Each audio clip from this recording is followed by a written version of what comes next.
मैं प्रशांत लोधी वीएम के जय माता की जय गुरुवर की। मैं इस वीडियो में बहुत महत्वपूर्ण अच्छी एक जानकारी देना चाहता हूँ जो कोई धर्मगुरु नहीं कर सकता और कोई भी धाम पे ऐसा होता ही नहीं। मुझे तक नहीं लगा।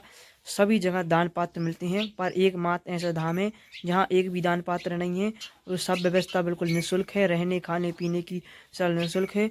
उस धाम का नाम सिद्धाश्रम धाम है जो श्री शक्तिपति महाराज के द्वारा स्थापित किया है, जहाँ 30 वर्षों से अखंड दुर्गा चालीसा की पाठ चल रहे हैं और गुरुवार जी 18-18 घंटा उस धाम में आराधना साधना करते हैं। सभी व्यवस्था निःशुल्क उस धाम की। आप देखिए अन्य लोग अनेकों परेशानियों से निदान पाते हैं।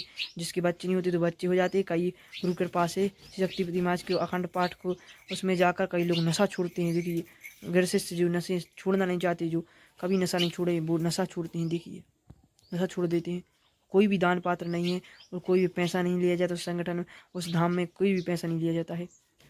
और फिर अनेकों लोग पूछते हैं तो इतना वहाँ सिद्धाश्रम धाम कैसे बनता जा रहा है, उसमें दुर्गाचाली पाठ भवन इतना बड़ा कैसे बन गया है। तो ऐसा बना है श्री शक्तिपति बहुत सालों से 10-10 सालों तक बनता रहा। धीरे धीरे शिष्य जो शिष्य श्री शक्तिपति उन्हीं ने सहयोग किया है। उन्हीं के सहयोग से इतना बड़ा धाम बनता गया और श्री शक्तिपति महाराज ने ऐसा ऐसा धाम बनता गया। और यहाँ कोई पैसा नहीं लिया जाता इस धाम पर। और ऐसा कोई नहीं यहाँ कथा कर रहा है 50-50 लाख कथा के लिए कोई कथा नहीं की जाती। शिविर लगते हैं श्री शक्तिपति महाराज, वो पूर्ण निःशुल्क होते हैं। श्री शक्तिपति महाराज एक भी पुण्य लेते और वो खुद डिसाइड करते हैं। शिविर साल में 2 शिविर लगते हैं, वो भी किसी जगह नहीं, सिद्धाश्रम धाम में ही लगते हैं शिविर। 2 शिविर कहीं नहीं लगते हैं और इतना अच्छा धाम कहीं नहीं मिलेगा। इस संगठन से जुड़िए, इस धाम से जुड़िए। यहाँ एक बार इस मंदिर में आकर देखिए तो आप अनेकों मंदिर में गए होंगे पर एक बार इस मंदिर में आके देखिए जहाँ दुर्गा चालीसा का 30 वर्षों से अखंड दुर्गा चालीसा का पाठ चल रहा है। देखिए अनवरत माँ की ऊर्जा, अलौकिक ऊर्जा, जहाँ सब व्यवस्था निःशुल्क है। रहने खाने पीने की व्यवस्था निःशुल्क है। गुरुवर जी वहाँ रोज रोज दिशा निर्देशन देते हैं। जिसकी निदान की परेशानियाँ होती हैं उनका निदान करते हैं। हर परेशानी नशे से ग्रसित हो, किसी भी प्रकार की बीमारी से, किसी भी आपके लिए थोड़ा निदान मिलेगा। उस धाम पर जाकर देखिए, यहाँ हर सेवा निःशुल्क है। श्री शक्तिपति महाराज दान का लिया हुआ एक भी पैसा नहीं लेते हैं। और कई लोग दूसरा टॉपिक, अब इसी वीडियो में हम दूसरा टॉपिक बोलते हैं। कई लोग बोलते हैं गुरु की पूजा, जहाँ गुरु की पूजा क्यों करते हैं आप लोग? गुरु के जय घोष का क्यों होते हैं? देव भगवान कैसे कहते हैं आप? कई लोग पूछते लगते हैं तो उनका लिए जवाब देना इस वीडियो में। हर वेद और पुराणों का सार देखिए, सबसे महान किसी को कहा गया है तो गुरु को कहा गया है। देख लीजिए आप पूरे वेद पुराण देख लीजिए, गुरु को महान कहा गया है। गुरु सबसे बड़ा महान होता है। गुरु को सबसे बड़ा कहा गया है गुरु को।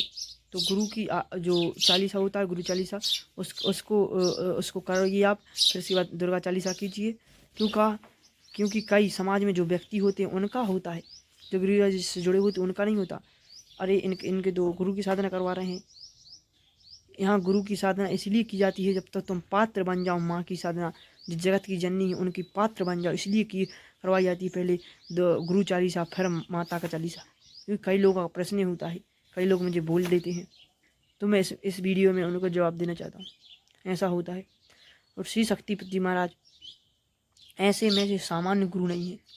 सच्चिदानंद स्वामी जो सिद्धाश्रम धाम, यहाँ के सिद्धाश्रम धाम की बात नहीं कर, वहाँ के जो परम धाम, जो माँ शक्ति धाम के बाद दूसरा सबसे बड़ा धाम है, उस सिद्धाश्रम लोक के सच्चिदानंद के अवतार हैं। सच्चिदानंद के अवतार श्री शक्तिपति महाराज हैं। सच्चिदानंद के अवतार श्री शक्तिपति महाराज हैं। पर श्री शक्तिपति महाराज अनेकों बाबाओं के पास भटक रहे हैं जो पर्चाधारी हैं। तो नाम लेके बोल दूंगा, पर्चाधारी अनेकों हैं। ढोंगी पाखंडी, पंडोखर हो गए, बागेश्वर हो गए, अनेकों बाबा हैं जो पर्चाधारी हैं। मैं उनकी कथा करने से बिल्कुल विरोधी नहीं। जो पर्चा लगता है उनसे विरोधी हूँ। जब तक सांस रहेगी जब तक विरोध करता रहूँगा। क्योंकि इन पर्चाधारी अपने धर्म, हिंदू धर्म में सनातन धर्म है, उसमें वेदों शास्त्रों का वो तो कंक्लूजन निकाला जाए तो उसमें बताया गया है पर्चा बनाना, चमत्कार करना वर्जित है हिंदू धर्म। तो ऐसा क्यों करते हैं लोग? आप वहाँ चले जाइए, पंडोखर धाम, रहने का पैसा, खाने का पैसा, सब पैसा लेते हैं। पर सिद्धाश्रम धाम में सब व्यवस्था निःशुल्क है। अब बागेश्वर धाम चले जाइए, वहाँ भी दान पात्र मिल जाएंगे, आपके जाने को मिल जाएंगे। पर इस धाम में दान पात्र नहीं है। यहाँ आपके लिए सब व्यवस्था निःशुल्क है। यहाँ कहीं पैसा लिया ही नहीं जाता। आप आएंगे तो पैसा कहीं नहीं दे सकते हैं। बस वो तो शिष्य दे सकते हैं। शिष्य जो समर्पित करते हैं वो समर्पण राशि होती है। दान कोई नहीं दे सकता। समर्पण राशि, समर्पित। उन जगत जननी को तुम क्या दोगे? उनने तुम्हें हर प्राण दिए, सब दिए। ये दान शब्द बिल्कुल मिटाना चाहिए।